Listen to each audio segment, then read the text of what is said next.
You ever have a moment where someone says something so stupid, so cold, you just sit there like, did I really hear that? Yeah, that was me. You're replaceable. I'm just settling. That's what Savannah said, with a straight face, smirking like she was dropping some kind of power move.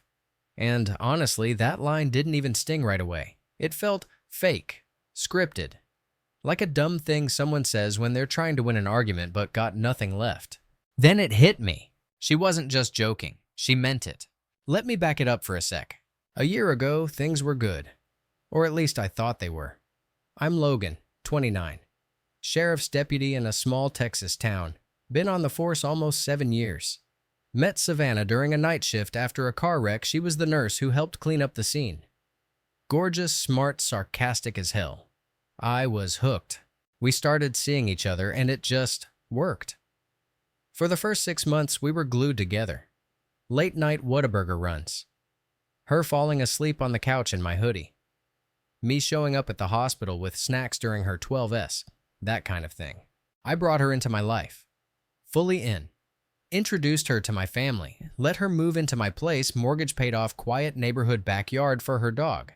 I handled everything. Groceries, bills. Even added her to my health insurance once she quit the ER job to pursue online content full-time. At first, I thought it was temporary. She was posting nursing tips, funny skits, health facts. Seemed harmless. I even helped her film a few.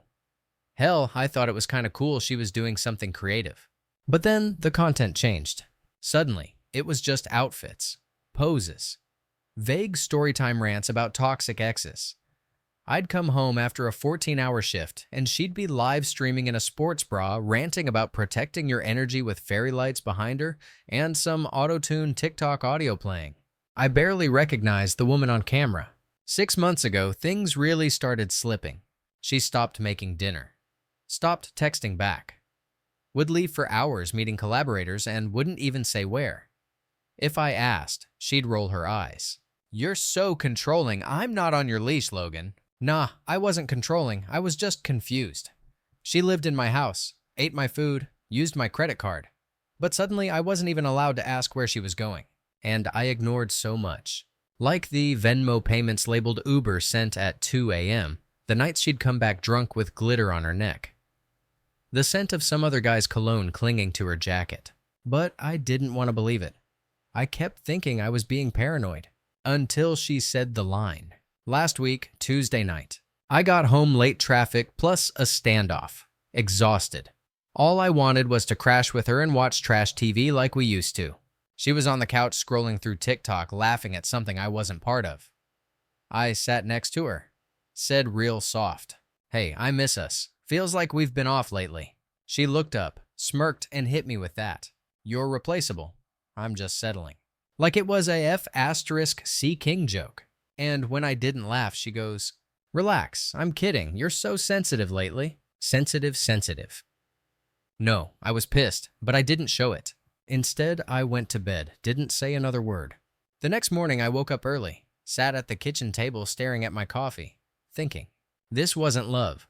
This was convenience for her. She had it made. Rent-free, car paid off, groceries handled, social clout boosted by dating a cop. And me, I was just a warm body, a supporting character in the Savannah show. So I made a plan. Quiet, strategic, no drama. I wasn't gonna yell or beg. Nah, I was gonna do what I do best. Observe, build a case, move in silence. First step, stop funding her lifestyle. That afternoon, I logged into the autopay and yanked her car insurance. Next day, I canceled the Netflix, her profile name, Queen Sab Gagu. Then I made one final transfer to her business account and cut the card. She didn't even notice. Too busy posting grind mindset videos with rented outfits and Starbucks cups. But the moment her car got flagged for non-payment, the real Savannah came out. UTF Logan. Why didn't my insurance go through? I almost couldn't pick up my collab gear. I just shrugged. Not my problem anymore. You said I was replaceable, remember? Her face dropped. No apology, no backpedaling, just silence. That night, I started digging deeper. I reached out to Ashley, one of her few sane friends. Just a casual. "Hey, Savannah said she was with you last weekend. All good," Ashley replied 2 minutes later. I haven't seen her in weeks. Why? Boom. Lying, straight up. I knew it. I knew it. But I needed more. Proof, timing, clarity. Because I wasn't just gonna catch her. I was gonna expose her to herself. And it had to be smart, surgical, no outbursts, no messy fights. She wanted to treat me like a placeholder. Cool. Time to show her what happens when the placeholder stops playing nice. The night after that insurance blow-up, I didn't sleep. Not because I was angry, anger was already fading. What was left felt heavier, like disappointment soaked in concrete. She wasn't even trying to hide it anymore. No guilt, no remorse. Just entitlement. I laid in bed staring at the ceiling fan while she slept in the other room like nothing happened. And for the first time, I wasn't wondering how to fix things. I was wondering how to end them without letting her flip the script. Because I knew if I just broke up with her, she'd spin it. She'd cry on camera. Tell people I was abusive or jealous or whatever TikTok buzzwords she'd need to go viral that day. So I started watching her closely. Not obsessively, just patterns. I'm trained for this *T anyway. It's what I do. Patterns always tell the truth when people don't. And Savannah, she was routine in all the wrong ways. Every Thursday night girl dinner with friends. Every Sunday morning yoga at the park. And every single time I asked who she was meeting, it was always, "Don't worry about it, Logan. Trust me." Screw that. So that Thursday, when she strutted out in a crop top and said she was meeting Taylor and the girls, I nodded like a damn idiot and let her go. An hour later, I followed. Not in uniform, not in the squad car. I used my old pickup and kept 2 cars back. She didn't notice. She never did. She didn't go to any restaurant. She didn't go near Taylor's place. She drove straight to this dim little cocktail lounge downtown, the kind with velvet seats and overpriced drinks. Not her scene at all, unless you're trying to impress someone new. I parked across the street and waited. She walked in. 10 minutes later, she wasn't alone. Some guy, early 30s, designer everything. Looked like someone who says I do startups but doesn't actually work. They sat close. Too close. She laughed, leaned in, touched his wrist like she used to do to me when we first started dating. My stomach didn't drop. That's the weird part. I didn't feel heartbroken. I felt calm, focused. I pulled out my phone and snapped a picture. Not for drama, just to keep the facts straight. Then I drove home. When she got back around 1 a.m., I was already in bed, pretending to be half asleep. "Hey, babe." She whispered, all sugary sweet, like she hadn't just spent 5 hours faking a whole different relationship. I didn't respond, just mumbled something like, "Long day." Let her crawl into bed beside me like I didn't already know everything. Friday morning, I laid it out. We sat across from each other in the kitchen. She was eating avocado toast like she hadn't cheated last night. I dropped the photo on the table between us. Her face froze, pale, wide-eyed. What is this?" "It's you," I said, "and your girls' night. So tell me, Savannah, how many of these have there been?" She opened her mouth, closed it, blinked fast, looked around like she was searching for a lie in the air. "You followed me." "That's your concern right now?" I asked. She stood up defensive, instantly flipping into performance mode. "This is insane, Logan. You're stalking me now. Just admit it. You're insecure." I laughed, out loud. "No, I'm finally secure enough to see you for who you are." She tried to play victim. Tears, accusations, saying I violated her trust. Trust. She'd been treating my house like a hotel, using my money like a debit card. And I'm the bad guy for confirming what I already knew. "Nah, F***CK that. You've got 30 days, I said calmly, to find somewhere else to live." Boom. Her jaw dropped. "You can't be serious." Dead serious. She started pacing, muttering to herself. I could see her spiraling. This wasn't just about losing me, it was about losing the setup. The free car, the clout, the cozy safety net of dating someone stable while pretending to be independent online. Where am I supposed to go? Figure it out. I was done explaining. Done being the fallback plan for someone who clearly thought she deserved better, but never did the work to be better. That weekend, she tried the manipulative soft reset. Started dressing more modest, cleaned the kitchen, baked brownies, even asked me to sit and talk. I let her talk, sat there like a ghost in my own house. "I made mistakes," she said, "but I still love you." I just nodded. She paused, probably waiting for me to melt. "Do you still love me?" she asked. That question hit different. For a second, I wanted to say yes, just out of habit. But I couldn't lie anymore. Not to her, not to myself. I loved the version of you that used to show up, the one who actually cared.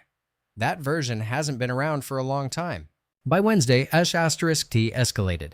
She started telling mutual friends that I was emotionally abusive, that I was controlling and kicking her out without warning. Melissa, her old roommate, hit me up with a screenshot of one of Savannah's DMs asking if she could crash for a week and blaming me for ruining her career momentum. Career momentum. She had 15K followers, half of which were bots. Her biggest brand deal was some knockoff teeth whitening kit. Still, I stayed quiet. No clapbacks, no petty posts. Just facts. I sent her a formal notice to vacate with 30 days to move. Gave her the option of a clean break. She ignored it. Then Sunday morning, she showed up at my door with a goddamn camera crew. I kid you not.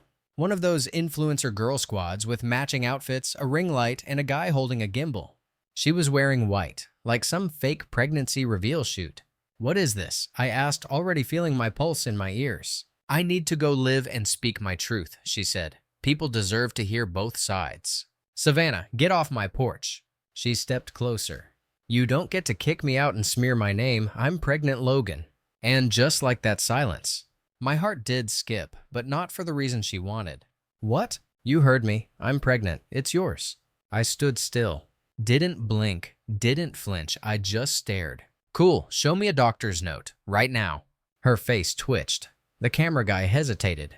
"I haven't had time yet. I'm still processing." "So you're not pregnant?" "You're acting pregnant?" "Got it." The look she gave me was pure panic. Like she'd bet everything on this moment and I wasn't playing along. "Turn the camera off," I said, "or I'll file a restraining order. Your choice." Her friends scattered. She stayed. "You'll regret this," she hissed. I shrugged. "I already regret meeting you." And that was it. She left. But I wasn't done. I called a lawyer the next day. Had everything documented: false claims, misuse of shared accounts, her attempt to defame me online. Savannah didn't know I'd saved every text, every payment, every lie she'd posted about me. And the best part? I never even had to post a single thing. She exposed herself. Because when your brand is fake positivity and healing girl energy, it only takes one real truth to shatter it. After the fake pregnancy stunt, I expected a break. I thought maybe, just maybe, Savannah would disappear for a bit. Lick her wounds, move on to the next guy dumb enough to think she was deep just because she said Mercury's in retrograde during arguments. But nope. That following week, the chaos just mutated. People started DMing me. Old friends, guys from the department, even my ex from college who I hadn't spoken to in years. "Hey, isn't this your girl?" Attached a video. Savannah, full face of makeup, crying on TikTok live. Dramatic music playing in the background. He made me feel unsafe in my own home. I tried to love him, but he just shut down. And when I told him I was pregnant, he laughed. No names, no tags, but she knew exactly what she was doing. And her followers, they ate it up. "Men ain't *T. Cops are all the same. Protect yourself, queen." I didn't respond. I didn't post a single thing. But I saved everything. Screenshotted every comment, every frame. Every time she twisted the truth with a mascara-streaked sob story. Why? Because this wasn't about revenge anymore. It was about defense. She wanted sympathy. I wanted proof. Melissa called me a few days later. "You remember Melissa, right? Her ex-roommate, the one who dropped the initial truth bomb about Savannah cheating? Well, turns out she'd had enough of Savannah's BS too." "You're not gonna believe this," she said, her voice sharp. "Savannah just tried to hire a guy on Fiverr to Photoshop a sonogram. I actually had to sit down. She was gonna post it next week," Melissa continued. "Caption it, 'Holding space for my baby even if he won't.'" That's when I realized this wasn't just manipulation. This was full-blown delusion. Savannah didn't want to fix things. She wanted a storyline. Something to keep her followers invested. Something that made her the underdog. The sad girl. The survivor. And me, I was just supposed to be the villain. The disposable man. A prop in her pain campaign. *CK that. That weekend, I filed a cease and desist. My lawyer sent it straight to her business email and home address. Included screenshots, evidence, a clear warning. Any further false public accusations will result in defamation litigation. 2 days later, the videos came down. No apology, no explanation, just gone. She went quiet for maybe 4 days. Then came the texts. Can we talk? I miss the real us. I didn't mean to hurt you. I was just scared. Scared of what? Losing comfort. Losing followers. Or scared I finally stopped being the one who cleaned up after her chaos. I didn't reply. Instead, I focused on rebuilding. I cleaned out the house. Her stuff packed in 3 boxes, left in the garage with a pickup by Friday or it's gone note taped on top. Her ring light trashed. That stupid manifest vision board burned in a fire pit. And for the first time in months, my house felt like mine again. Quiet, still, solid. I rearranged furniture, got new bed sheets, took down every photo of us, even the ones I loved. Because truth is, none of those memories were real. They were props in her performance, and I wasn't going to play supporting actor anymore. The turning point came a week later. I walked into a local coffee shop and ran into Emily. She worked part-time as a barista while finishing grad school. We'd crossed paths before, quick smiles, small talk, nothing deep. But this time, she looked at me different. Hey, she said, I saw what happened online. Sorry she did you dirty like that. I laughed, kinda awkward. Yeah, was a hell of a week. She nodded. You handled it like a grown-ass man, though. That was rare. That sentence hit me harder than I expected. Not because I needed praise, but because no one else had said it that plain. Not even my friends. Not even my folks. Everyone else had either ignored it or said stuff like, she's crazy, man, and moved on. But Emily saw the whole picture. The restraint, the quiet damage, the long fuse before the fire. She didn't just see the revenge. She saw the recovery. A few days later, I got coffee with her.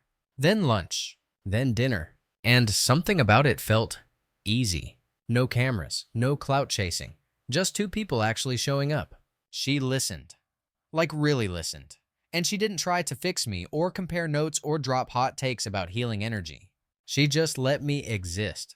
That's when I realized revenge wasn't about destruction. It was about reclamation. Taking back time, space, peace. Meanwhile, Savannah kept spiraling. Mutual friends told me her follower count was dropping fast. People were starting to call her out for inconsistencies. One girl even posted a side-by-side breakdown of Savannah's lies, timestamps, receipts, callouts. It went mildly viral. And then came the kicker. She landed a new brand deal with some shady energy supplement company, her comeback era, apparently. But the campaign fell apart within 48 hours. Why? Because one of the execs saw the cease and desist, and the moment they realized she'd faked a pregnancy and tried to monetize it, they bailed hard. Burned that bridge right to ash. Savannah texted me again. Long one this time. I messed up. I know I did. I was spiraling and scared and just trying to hold on to something. Please, Logan. I'll go to therapy. I'll delete the accounts. Just talk to me. I can't lose you. For a second, I stared at the screen. Not because I was tempted, but because it was all so pathetic. I used to think she was dangerous, this mastermind manipulator. But she wasn't. She was just scared, lazy, and used to people bending when she cried. I didn't even block her. I just never responded. And that silence, that's what finally broke her. I heard from Melissa again last night. Apparently, Savannah's living with her cousin now, bouncing between rooms trying to rebuild her brand. But the internet doesn't forget. And neither do the people she stepped on. She said you ruined her, Melissa told me. I just laughed. No, I said, she did that all by herself. And that's the truth. All I did was step out of the way and let her hit the wall she'd been running toward for months. This morning, I opened my phone and saw a memory pop up from last year, me and Savannah at the lake. Sunlight, smiles. Filtered as hell. I deleted it. Not out of anger, just peace. I didn't win, I didn't lose. I just got out. And sometimes, that's the biggest revenge of all. It's been about a month since Savannah left. No grand finale, no big blowout. Just a slow fade into silence like someone unplugged a speaker mid-song. Honestly, I expected her to come back one more time. Some dramatic knock on the door at 2 a.m., maybe one last, I'm pregnant for real this time attempt. But nothing. And the funny thing, that's silence. It's the most peaceful sound I've heard in months. Last week, I spent an entire Saturday doing nothing. Like actual nothing. Woke up late, made pancakes, took the dog for a long walk without my phone. Sat on the porch with a beer and let the sun just exist. No texts asking for rides. No passive-aggressive questions like, "Oh, you're working late again." No fake crying in the next room trying to bait me into playing therapist. Just stillness. And it hit me this was the version of my life I used to picture. Before the mess, before Savannah. Just me, my space, and some damn peace. I didn't even realize how drained I was until I got it back. You know that feeling when your ears finally pop after a flight? That slow release of pressure. That was my whole soul. I'd been so wrapped up in keeping it together that I forgot what together even looked like. My house wasn't just clean now, it was quiet. My thoughts weren't racing. My chest didn't feel like it had sandbags on it. I wasn't bracing for the next lie or emotional landmine. It was just calm. And the craziest part, I didn't even miss her. Not the real her anyway. Maybe I missed the idea of her. The version I met that night at the wreck. The one who smiled without posing, laughed without recording it, kissed me without needing a hashtag. But that girl hadn't existed in a long time, if she ever did. Emily and I have been seeing each other. Slowly, carefully. Nothing heavy. Just good conversations, coffee runs, that kind of thing. And it's wild how different it feels. She asks how my day was and actually listens. Doesn't talk over me. Doesn't treat silence like a failure. The first time I opened up about everything, like really opened up, she didn't try to fix me or make it about her. She just sat next to me, held her coffee, and said, "You deserved better. Not because you're perfect, but because you showed up, and she didn't." I didn't say anything back. Didn't have to. Some words don't need a reply. They just land and stay. This morning, something weird happened. I went to the gym, same one I've gone to for years. And as I'm walking out, one of the younger guys from the squad stops me in the parking lot. "Hey man," he says, kinda awkward. "Just wanted to say, that whole thing with your ex, I saw some of it online. The way you handled it, respect." I blinked. "Thanks," I said. Didn't really feel like I did anything. He shook his head. "Nah, dude, you didn't do anything. That's what made it classy. Most guys would have gone nuclear." We laughed, talked shop for a minute, then parted ways. But I couldn't stop thinking about it on the drive home. Because he was right. I didn't go nuclear. And I could have. Easily. I had receipts, recordings, texts. I could have torched her whole online persona in a weekend. Made her go viral for all the wrong reasons. But I didn't. And not because I'm some saint. But because I knew if I stooped to her level, she'd win. She wanted a fight. Wanted me angry, loud, messy so she could keep the narrative going. Instead, I gave her something way scarier, nothing. And people noticed.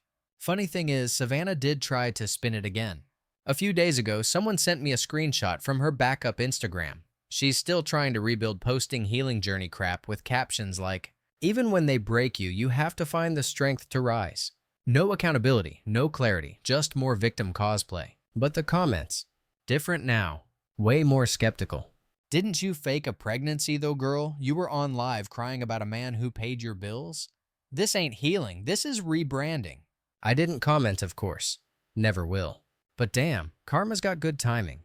Last night I sat down with a notebook and wrote out everything I learned from this mess. Not because I'm trying to be deep. Just closure. A list. Plain and simple. Stuff I'll never ignore again. If someone laughs at your boundaries, that's your answer. If they're always the victim in every story, you're next. You can't build a future with someone who's faking their present. Love isn't supposed to feel like auditioning. Simple. Obvious, but I needed to see it in my own handwriting. Because somewhere along the line, I forgot that choosing someone isn't the same as sacrificing yourself. I gave too much, too early, to someone who didn't even know how to receive. That's not love. That's leaking. And I'm done leaking.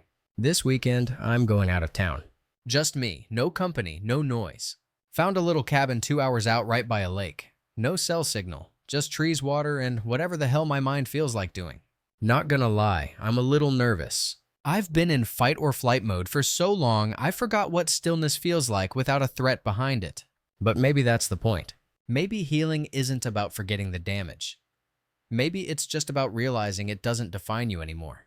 Savannah was a chapter, not the story. And when I come back from that trip, I think I'm gonna get a new phone number. New locks, maybe even a new tattoo, something stupid like a hawk or a matchstick. I don't know. But I do know this. She thought she broke me, but all she did was remove herself. And I didn't need revenge. I just needed space. So, the cabin trip, exactly what I needed. I slept like a rock, ate like a teenager, didn't check my phone once, just sat there most nights on the porch watching the lake shimmer in the moonlight, trying to let go of whatever was still clinging to me. No more reruns in my head, no more what ifs. By the third day, it felt like the static in my brain finally shut off. Like someone finally hit mute on Savannah's whole existence. That peace. Real. But like all good things, it didn't last forever. The night I got back, she showed up. Of course she did. I should have known the silence wouldn't last. She must have seen I wasn't online, no stories, no posts. Probably thought I was spiraling or hiding. Nah, I was thriving. But she didn't know that. I was sitting on the couch unpacking when the knock hit the door. 3 soft taps. I knew it was her before I even looked. Opened the door halfway. Yep, Savannah. Hair curled, makeup done, oversized hoodie classic, I'm just here to talk uniform. Logan, she said like we were still in the middle of something. What do you want? She blinked, smiled like she was nervous. Can I come in just for a minute? No. She sighed. You've been gone. I didn't know where you went. I was worried. That pissed me off. You weren't worried. You were just scared the door might be locked for good. She looked away like I hit a nerve. I've been thinking a lot, she said, about everything, and I know I messed up. I said nothing. Let her fill the silence. I wasn't honest. I wasn't fair. But I was scared, Logan. And when I saw you stop caring, it broke me. This was her angle, spin it, so I was the one who stopped trying, like I hadn't been dragging this dead relationship behind me for months. I didn't stop caring, I said. I stopped pretending. She flinched a little. Can we just, I don't know, start over? I'm not asking for everything back. I just want a chance to be better. She looked at me like she really believed that was enough. And for a split second, I saw the old her. The one I used to dream with. The girl who made pancakes at midnight. Who used to lay her head on my chest like the world stopped moving. But I knew better now. That girl wasn't back. She just changed costumes. It doesn't work like that, I said. She stepped forward, voice softer. Why not? I've changed. I've been going to therapy. For 3 weeks, I asked. Savannah, you lied. You faked a pregnancy. You made me the villain in a story you wrote for likes. She tried to cut in. I wasn't thinking. No, you were thinking exactly what you always think. About yourself. Boom. That landed. She blinked fast, lips trembling. Do you still love me? God, that question. It's like they save it for last, hoping you've still got a little memory of softness they can squeeze. I love the part of me that survived you, I said. She stood there in silence, trying to figure out if there was anything left to salvage. I didn't give her a hint. No softness, no smirk, just the truth raw and bare. And then came the twist. I'm actually pregnant now, she said. Silence. I have proof. Ultrasound everything. My heart didn't drop. It didn't skip. It just braced.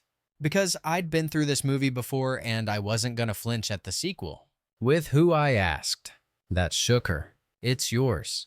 I stared at her. Prove it. She reached into her bag and pulled out a folded paper black and white sonogram date stamped. I took it. Looked it over. Then I pulled my phone out and took a photo of it. You're not gonna say anything. No, I said. But I am gonna call my lawyer. Her face went pale. Why would you do that? Because if that baby's mine, I'll do what's right. But you're not using it as leverage. Not this time. She looked down, voice trembling. You really think I'd lie again? I raised an eyebrow. You really think I'd believe you without checking? She didn't say anything. Just stood there defeated. No more angles to play. No more audience. Goodbye, Savannah, I said. And I shut the door. For real this time. Next day, I booked a DNA test. It takes a few weeks to be sure, but I wasn't taking chances. If I'm going to be a dad, I'll step up. 100%. Always. But I wasn't going to be manipulated into fatherhood either. And honestly, a part of me didn't believe it. Something about the timing, the tone. The way she dropped it felt more like a chess move than a confession. Still, I prepared, just in case. Meanwhile, Emily found out. I told her. Full transparency, didn't sugarcoat it. She came back, claimed she's pregnant, said it's mine. Emily nodded, didn't flinch. What are you gonna do? Whatever's right. And if she's lying, then I'll know for sure. She just nodded again. You're doing the right thing, she said. Most guys wouldn't.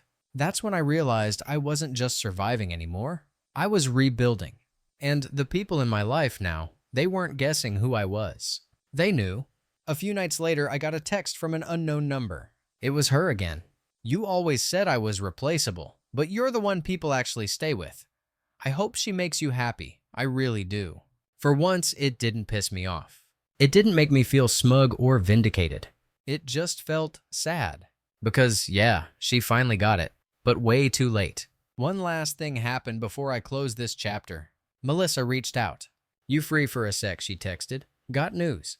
We hopped on a call. Turns out the guy Savannah had been seeing during our breakup, the rich dude. He's engaged now, to someone else. And Savannah, she tried to crash the proposal. Literally showed up at the venue with a friend and a camera hoping to ruin it or make a viral video. It didn't work. The security team escorted her out.